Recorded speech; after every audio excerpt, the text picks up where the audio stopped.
તો મિત્રો અહીં એક જોયું દાખલો આપેલો છે કે ABCD માં A = 2 અને M = 26 અને Z = 52 આપેલા છે. તો BAT કેટલા થાય? આપણે BAT શોધવાના છે અહીંયા.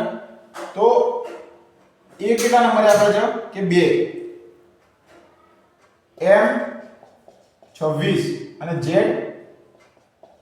52. એટલે અહીંયા જોવાનું કે A પહેલા નંબરે હોય, બરાબર? તો એના ડબલ થઈ ગયા. M 13મા નંબરે હોય તો એના 26 થઈ ગયા અને Z 26મા નંબરે હોય તો એના 52 થઈ ગયા. તો આપણે અહીંયા BAT શોધવાનું છે. BET. હવે BET શોધવા માટે મિત્રો આપણે B કયા નંબરે આવો પહેલા? તો કે બીજા નંબરે. તો 2 ના ડબલ કેટલા થયા? 4 થયા. E કયા નંબરે આવો? તો કે 5મા નંબરે. તો 5 ના ડબલ કેટલા થયા? 10 થઈ ગયા. T કયા નંબરે આવો ABCD માં?